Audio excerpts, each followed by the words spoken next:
Apakah kalian berdua sudah tua dan pikun? Dia hanya seorang kultivator jiwa baru lahir. Hak apa dia harus diperlakukan sederajat oleh kita? Ekspresi Hu Qinglei segera menjadi gelap. Hehe, aku punya alasanku kakakku. Xiang Zili terkekeh sebelum mentransmisikan suaranya ke Hu Qinglei dalam percakapan yang diam-diam untuk semua orang.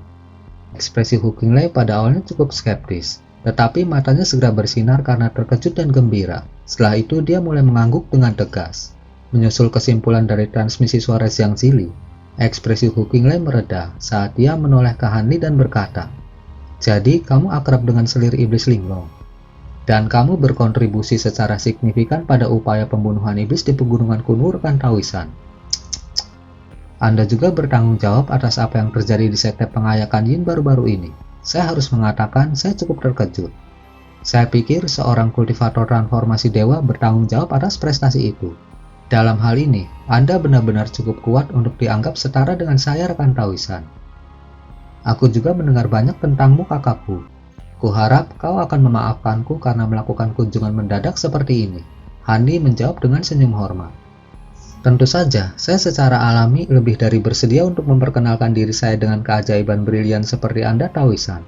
Hu Qinglei kemudian menoleh ke Xiang Zili dengan senyuman di wajahnya dan bertanya, "Ngomong-ngomong, kalian berdua ingat dengan sesama Taois di sini kan?"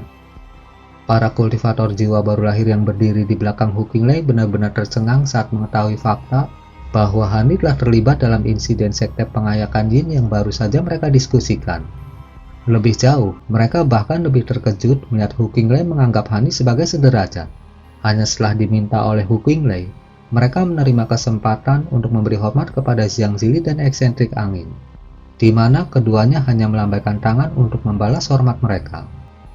Namun setelah memberi penghormatan kepada Xiang Zili dan eksentrik angin, salah satu kultivator jiwa baru lahir tiba-tiba menangkupkan tinjunya sebagai penghormatan kepada Han Li. Ekspresi iri muncul di wajahnya saat dia berkata, "Selamat saudaraku Han, sudah lama sejak terakhir kali kita bertemu, dan kamu sudah maju ke tahap akhir jiwa yang baru lahir."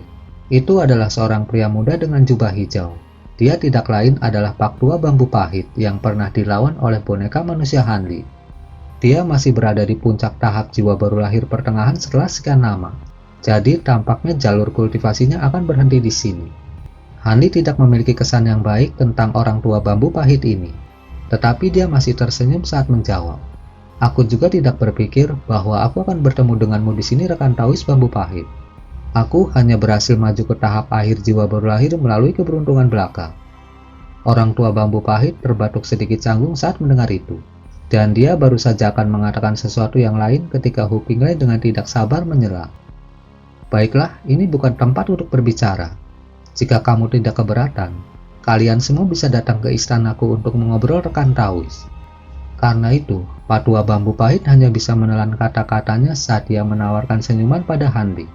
Dengan demikian, mereka semua terbang ke bawah bersama, menuju ke tempat Hu Qinglei dan yang lainnya muncul. Semua orang memasuki istana sebelum duduk. Han Li duduk tepat di sebelah Hu Qinglei bersama dengan eksentrik angin dan Xiang Zili. Jelas membedakannya dari semua tamu lain yang hadir. Tidak mengherankan bahwa Xiang Zili dan eksentrik angin ditawari kursi di sebelah Hu Qinglei, karena mereka juga adalah kultivator transformasi dewa.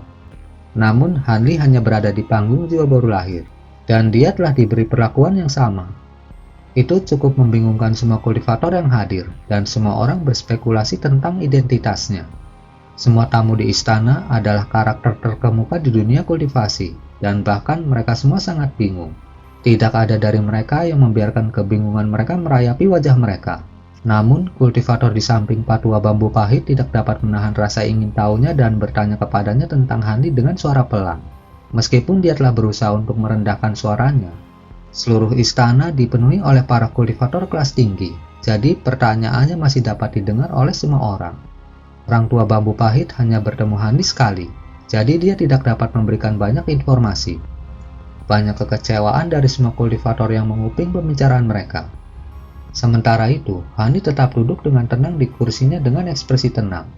Tampak seolah-olah dia sama sekali tidak menyadari fakta bahwa semua orang sangat ingin tahu siapa dia. Hu Qinglei sedang mengobrol dengan Xiang Zili dan eksentrik angin, serta semua kultivator jiwa baru lahir lainnya. Dan tampaknya tidak ada dari 3 kultivator transformasi dewa yang akan memperkenalkan Hanli. Karena itu, tidak ada yang berani bertanya kepada mereka tentang Hanli. Jadi mereka hanya bisa terus menahan keingintahuan mereka. Setelah beberapa saat, sarjana berjubah biru itu menoleh ke Hanli dengan ekspresi penuh arti sebelum tiba-tiba bangkit berdiri. Dia menangkupkan tinjunya untuk memberi hormat kepada Hanli saat dia bertanya, "Rekan Taoisan, saya mendengar dari seniorku sebelumnya bahwa Anda ada hubungannya dengan insiden yang terjadi di sekte pengayakan Yin belum lama ini. Apakah itu benar?" Hanli terkejut mendengar pertanyaan itu. Dia hanya mengangguk dengan tenang dan menjawab, "Saya memang terlibat dalam insiden yang terjadi di sekte pengayakan Yin. Mengapa Anda bertanya? Apakah Anda terhubung dengan sekte pengayakan Yin?" "Saya hanya seorang kultivator keliling yang tidak memiliki hubungan dengan sekte pengayakan Yin. Tetapi saya telah bertemu dengan rekan Taois Fang dari sekte pengayakan Yin pada beberapa kesempatan. Ini bukan masalah yang sangat penting. Tetapi saya hanya ingin bertanya apakah kematian sesama Taois Fang ada hubungannya denganmu?" Cendekiawan berjubah biru itu bertanya dengan ekspresi serius. Semua kultivator jiwa baru lahir lainnya di ruangan itu semua terdiam setelah mendengar itu, menunggu jawaban Hanli untuk pertanyaan itu. Percakapan Hu Qinglei dengan Xiang Zili dan yang lainnya juga sampai pada kesimpulan sementara saat dia mengalihkan perhatiannya ke Hanli dengan sedikit senyum di wajahnya. Hanli menyipitkan matanya dan menjawab, "Jika kamu benar-benar ingin tahu, maka aku tidak akan menyembunyikan apapun. Master Sekte Pengayakan Yin memang telah dibunuh olehku." Tanggapannya menciptakan kehebohan di antara semua kultivator jiwa baru lahir yang hadir. "Begitu, terima kasih telah menjawab pertanyaanku, Kakak Han." Sarjana berjubah biru itu juga agak terguncang oleh respon itu, tapi dia hanya mengangguk sebelum duduk lagi. Itu agak mengejutkan Hanli, tapi dia tetap diam saat senyum muncul di wajahnya. Hu Qinglei terkekeh saat melihat itu, dan baru saja akan mengatakan sesuatu, ketika seorang pelayan dengan pakaian megah berjalan ke arahnya, merunduk di sisinya dengan cara yang anggun sebelum membisikkan sesuatu di telinganya. Hu Qinglei mengangguk dan mengelus janggutnya sambil terkekeh. "Sebelum kedatangan kalian bertiga, yang lain berencana untuk melihat 3 calon selirku, dan aku setuju. Mereka sekarang berada tepat di luar istana. Jadi aku akan memanggil mereka masuk untuk menuangkan anggur untukmu. Hehe, jangan ragu untuk membawa hadiah ucapan selamatmu terlebih dahulu. Terutama kalian berdua. Kakak Angin, Kakak Siang, kamu harus memastikan untuk menawarkan beberapa hadiah yang bernilai tinggi. Jika tidak, itu akan cukup memalukan bagi kalian berdua jika junior yang hadir ini membuat persembahan lebih berharga daripada kalian. Sejak kita pertama kali bertemu, aku tidak bisa menghitung berapa banyak harta yang harus kuberikan padamu sebagai hadiah karena kau terus mengambil lebih banyak selir. Kau benar-benar bajingan tua yang beruntung." Eksentrik Angin mendengus saat ekspresi pasrah muncul di wajahnya. Terlepas dari protesnya, dia masih membalik telapak tangan untuk menghasilkan kotak kayu kecil yang dia letakkan di atas meja di depannya. Xiang Zili juga mengeluarkan kotak giok sambil tersenyum, tetapi dia tidak mengatakan apa-apa. Tidak hanya Hu Qinglei tidak marah dengan kata-kata eksentrik Angin, dia malah tertawa terbahak-bahak saat dia berkata, "Aha, jangan mencoba menuduh saya mengambil keuntungan dari kalian berdua. Semua hadiah yang Anda tawarkan telah diberikan kepada selirku, dan aku tidak menyimpannya untuk diriku sendiri, jadi jangan pelit. Lagi pula, harta ini tidak ada apa-apanya dibandingkan dengan kekayaanmu yang sangat besar. Jadi sebaiknya kau berikan pada selirku yang cantik." Semua kultivator lain di istana juga mulai menawarkan hadiah ucapan selamat mereka sendiri. Di antaranya ada bahan langka serta harta kuno yang mempesona. Hanli sudah memutuskan hadiah apa yang akan dia tawarkan sebelum datang ke sini, dan dia mengeluarkan 2 botol pil dari kantong penyimpanannya. Pil ini sangat efektif bagi kultivator jiwa baru lahir untuk memajukan basis kultivasi mereka. Jadi itu bukan hadiah yang buruk dengan cara apapun. Saat Hanli sedang memeriksa semua hadiah lain yang ditawarkan, dia mendengar suara langkah kaki dari luar gerbang istana, diikuti oleh sekelompok pelayan dengan gaun 5 warna yang masuk dengan 3 wanita cantik di tengah kelompok mereka. Semua kultivator di istana mengalihkan perhatian mereka ke 3 wanita itu secara bersamaan, dan nafas kagum terdengar secara berurutan. Ketiga wanita ini benar-benar luar biasa cantik. Salah satunya agak mungil, tapi kulitnya seputih salju, dan fitur wajahnya seperti karya seni yang rumit. Yang lain memiliki sosok yang elegan dengan sepasang mata menggoda yang mampu memikat jiwa seseorang. Yang terakhir adalah seorang wanita luas dan anggun dengan rambut hitam indah. Dia juga sangat cantik, tapi ekspresi wajahnya agak menyendiri. Ketiga wanita itu memiliki penampilan dan basis kultivasi yang luar biasa, dan sangat sulit untuk menentukan mana dari ketiganya yang paling cantik pada pandangan pertama. Namun, fitur wajah kultivator wanita yang luas dan anggun itu sangat cantik, dan setiap gerakannya tampak dipenuhi dengan aura rayuan. Namun ekspresinya cukup dingin, dan matanya benar-benar kosong, menciptakan kontras yang sangat kontras, yang entah bagaimana memberinya daya pikat yang unik. Dan semua kultivator yang hadir tidak bisa membantu tetapi meliriknya lebih jauh. Sebaliknya, tubuh Hani tiba-tiba gemetar saat melihat wanita itu, dan ekspresinya berubah secara drastis. Kalian bertiga datang dan tuangkan anggur untuk sesama Taois kita. Mereka tidak datang sejauh ini hanya untuk memberi selamat kepada saya. Roh Ungu, datang ke sini dan tuangkan anggur untuk 3 tamu saya yang terhormat di sini. Hu Qinglai menginstruksikan sambil menunjuk ke wanita luas dan anggun. 2 wanita lainnya mengangguk dengan senyum manis sebagai jawaban.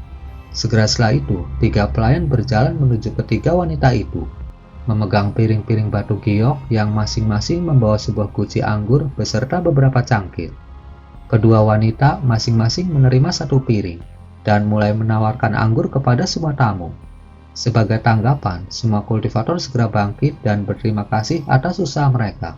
Namun, kecantikan yang sangat indah dengan nama peri ungu tidak segera melakukan apa yang diperintahkan. Alih-alih, alisnya berkerut sedikit sebelum dia mengalihkan pandangannya ke arah Siang Sili dan yang lainnya.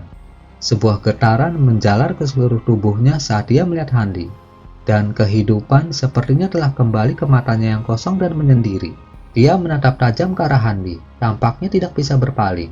Serangkaian emosi muncul di wajahnya secara berurutan. Dimulai dengan ketidakpercayaan, lalu kegembiraan, dan akhirnya sedikit kekhawatiran. Menilai dari reaksinya yang aneh, siapapun bisa tahu bahwa dia dan Hani adalah kenalan, dan kenalan yang sangat dekat. Ekspresi Hu Qinglai segera menjadi gelap saat melihat itu. Seluruh istana benar-benar sunyi, dan semua orang menoleh ke Roh Ungu dan Hani dengan ekspresi aneh di wajah mereka. "Apakah Anda tahu peri ungu, rekan Taoisan?" Hu Qinglai bertanya. Suaranya tidak terlalu keras, tapi terdengar seperti petir yang menggelegar bagi peri ungu. Peri ungu buru-buru menarik pandangannya dari Han Li saat dia memaksakan senyum di wajahnya dan menjawab, "Kakak Han memang kenalanku." Dia mencoba untuk bertindak dengan tenang dan sikap yang terkumpul, tetapi naik turunnya dadanya secara drastis dengan jelas menunjukkan bahwa dia tidak dapat menahan emosinya. "Peri ungu, aku tidak menyangka akan bertemu denganmu di sini," kata Han Li sambil tersenyum asam. Namun ekspresinya dengan cepat kembali normal. Hu Qinglai terdiam beberapa saat sebelum melanjutkan dengan suara acuh tak acuh. "Senang mendengar bahwa peri ungu dan rekan Taoisan saling mengenal. Mengapa Anda tidak menawarkan anggur kepada rekan Taoisan pertama peri ungu? Setelah memasuki istana iblisku, kau harus memutuskan semua hubungan dengan kehidupan masa lalumu. Jadi secangkir anggur ini bisa menjadi perpisahan terakhir untuk rekan Taoisan." Dia sepertinya tidak tertarik untuk menanyakan tentang hubungan apa yang dimiliki Han Li dan calon selirnya. Senyuman yang dipaksakan di wajah peri ungu langsung menegang setelah mendengar itu.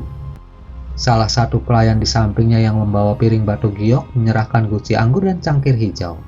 Peri ungu melihat ke bawah pada barang-barang di piring, dan rambutnya yang halus menutupi sebagian besar wajahnya, membuatnya mustahil bagi siapapun untuk melihat ekspresi wajahnya saat ini. Namun dia tersendat sesaat sebelum dengan lembut mengambil guci anggur. Saat dia melakukannya, suasana tegang yang turun di atas istana sangat terangkat. Ekspresi gelap di wajah Hu Qinglai juga mereda saat melihat itu. Hani memandang dalam diam saat peri ungu menuangkan secangkir anggur sebelum mengangkat cangkir dengan kedua tangan. Dia mengangkat kepalanya dan mendekati Hani dengan anggun. Saat itu, semua emosi telah menghilang dari wajah peri ungu. Dia telah mengadopsi fasadnya yang dingin dan menyendiri lagi, dan dia menilai Han Li seolah-olah dia orang asing. Bibir Hani bergerak sedikit saat melihat itu, tapi ekspresinya tetap tidak berubah.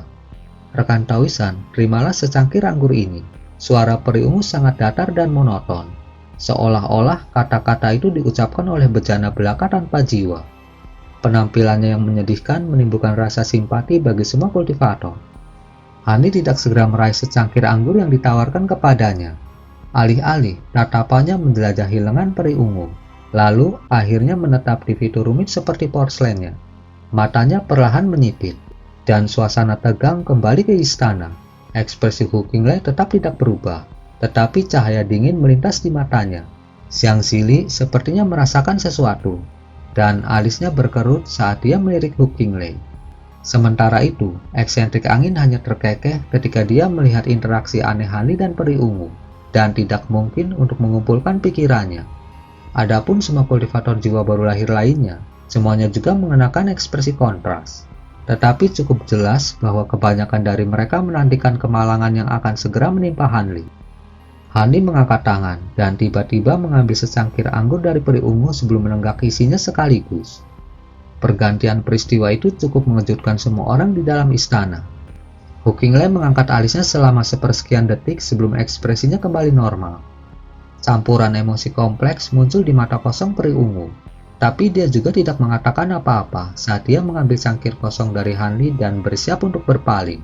Sama seperti semua orang mengira bahwa Han Li telah tunduk pada intimidasi tak terucapkan Hu Qinglai dan bahwa sudah waktunya untuk melanjutkan, Han Li tiba-tiba berkata, "Tunggu, jika saya tidak salah, sepertinya ada batasan pada tubuh Anda."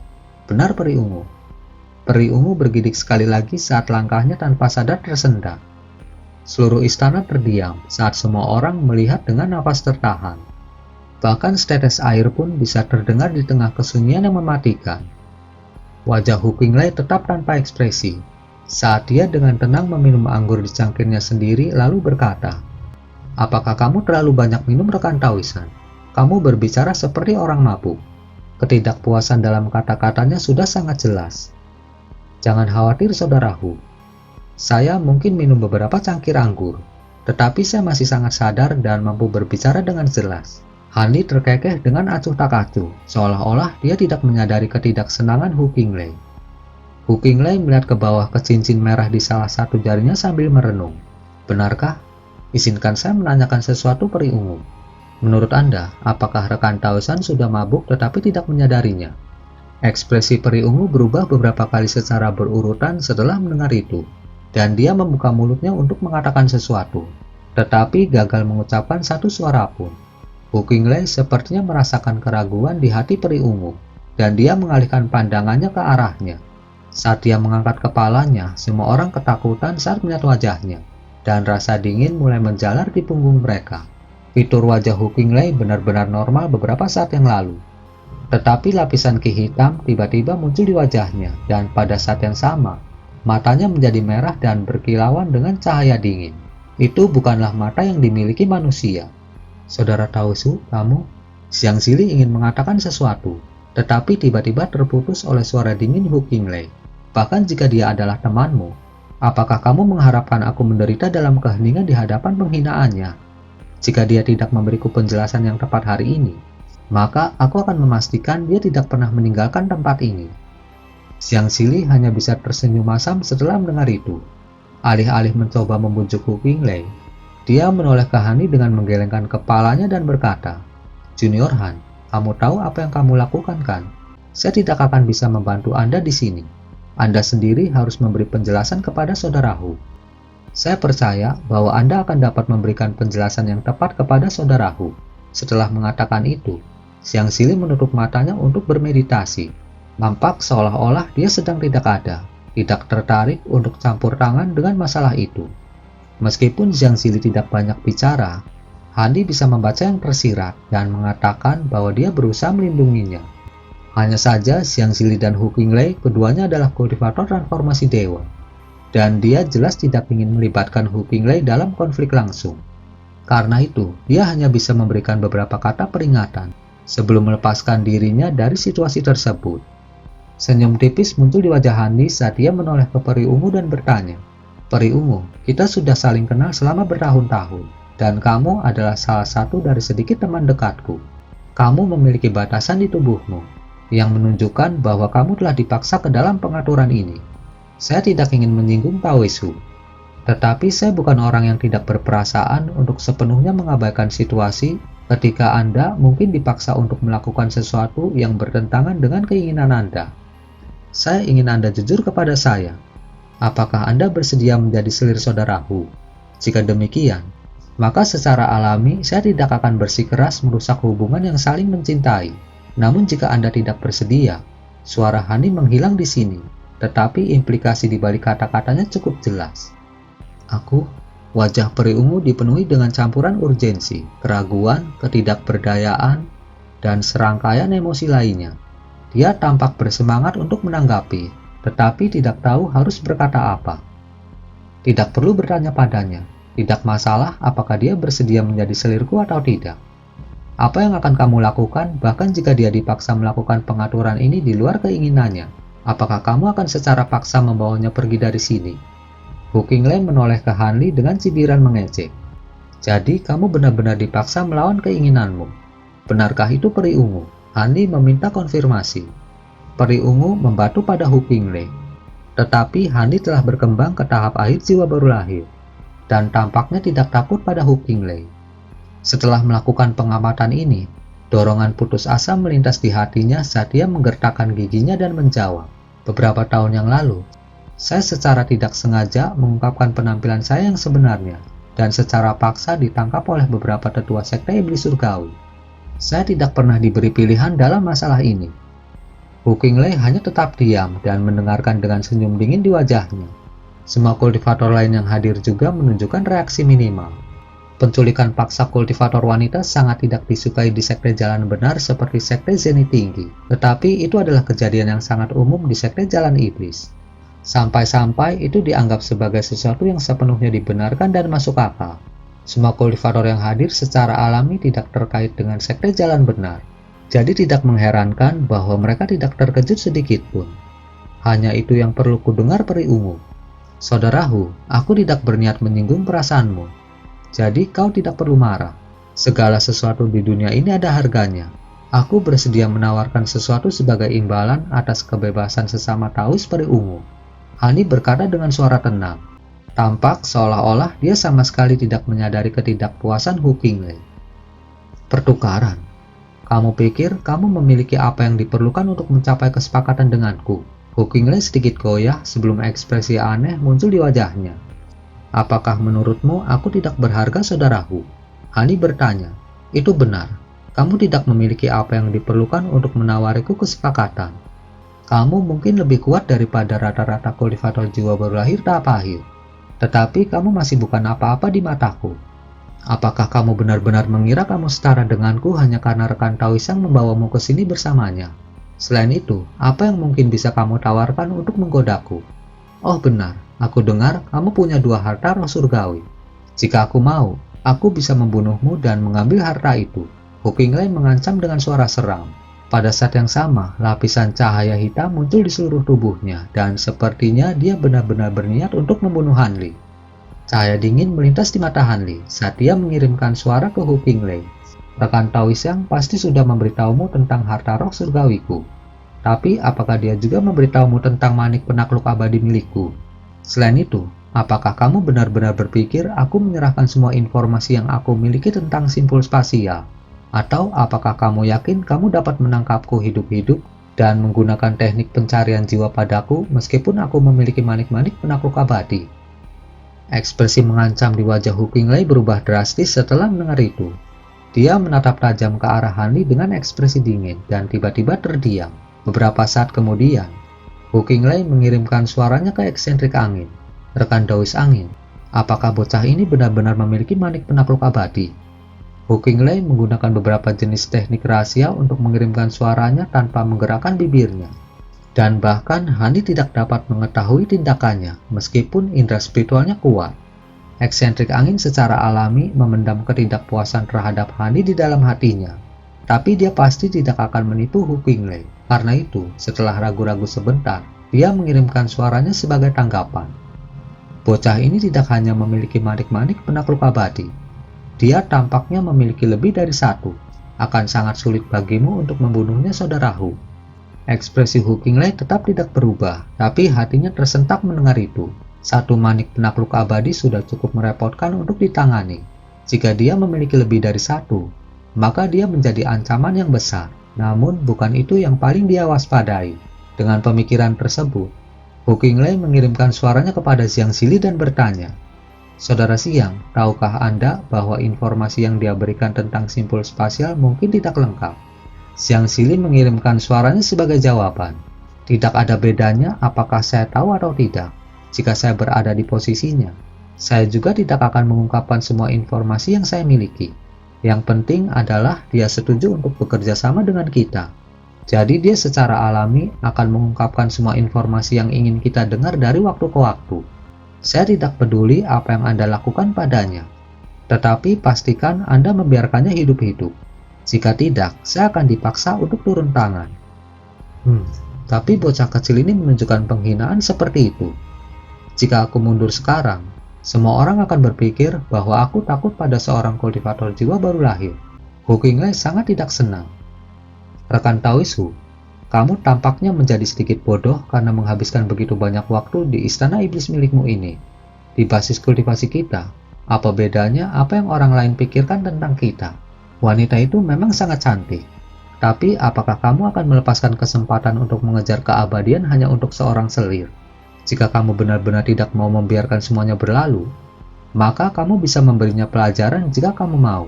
Selama kamu tidak membunuhnya dan dapat memastikan bahwa kamu tidak akan mengubahnya melawan kita, aku akan berpura-pura tidak melihat apa-apa. Jawab Siang Sili. Hu Qinglai terdiam beberapa saat sebelum memutuskan. Sepertinya aku harus memainkan peran antagonis di sini kalau begitu.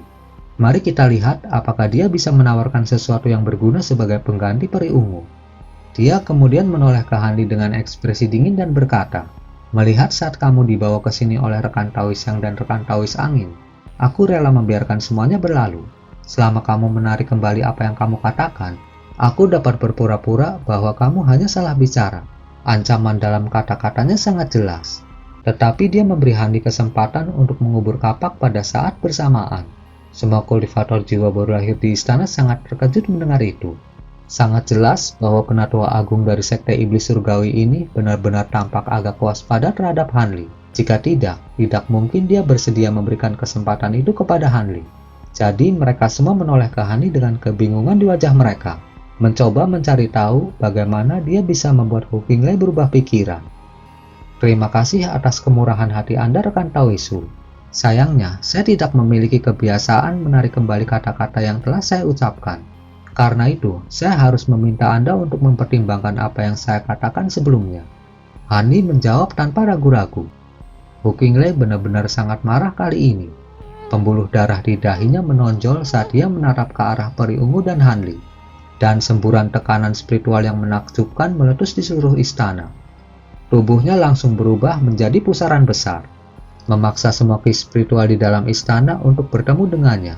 Semua kultivator jiwa baru lahir diaduk saat mereka mengalami kekuatan tak terduga Hu Qinglai, dan pikiran yang sama melintas di benak mereka. Tampaknya dia benar-benar marah dan hendak menyerang Han Li. Dengan pemikiran tersebut, para kultivator yang duduk di dekat Han Li saling melirik sebelum bangkit dan mundur beberapa langkah. Tidak ada yang mau terlibat dalam pertempuran di antara mereka berdua jika terjadi. Meskipun peri ungu telah mencapai tahap jiwa baru lahir, dia secara alami tidak dapat menahan tekanan spiritual yang menghancurkan yang diberikan oleh kultivator transformasi dewa. Dengan demikian, fitur-fiturnya yang indah segera memucat saat dia tersandung kembali beberapa langkah menuju meja Han Li. Tangan yang hangat namun tegas muncul di bahunya, menyuntikkan semburan kekuatan sihir yang sangat murni ke tubuhnya. Peri ungu merasakan gelombang kehangatan beredar di seluruh tubuhnya. Seolah-olah badai dingin beberapa saat yang lalu tiba-tiba terasa seperti tidak lebih dari angin musim semi yang lembut baginya. Dia secara refleks menoleh untuk menemukan tangan Han Li bersandar di bahunya saat dia memberinya senyuman meyakinkan. Dia tidak tahu mengapa Han Li bisa tetap tenang dalam situasi ini.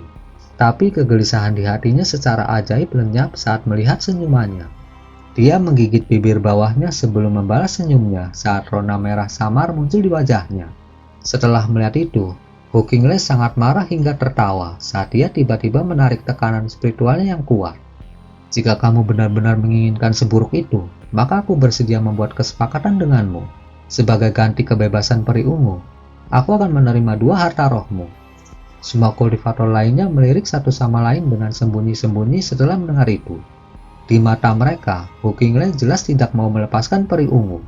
Jika tidak, mengapa dia menyatakan kondisi yang tidak masuk akal? Harta roh surgawi adalah harta paling kuat dan paling langka di dunia manusia. Dan nyawa yang tak terhitung jumlahnya telah hilang selama pertempuran memperebutkan harta itu. Bahkan kultivator hebat rata-rata akan beruntung memiliki satu atau dua replika harta roh surgawi yang mereka miliki. Namun, Hu Qinglai meminta dua harta roh surgawi sejati sebagai ganti kebebasan peri ungu. Dia jelas tidak menunjukkan ketulusan sama sekali. Tapi sekali lagi, cukup mengejutkan bahwa Hu Qinglai tidak langsung menyerang Han Li.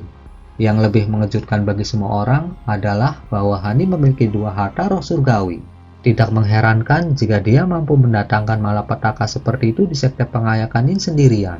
Dan tampaknya dia tidak berbohong ketika dia menyatakan bahwa master dari sekte pengayakan Yin telah jatuh di tangannya.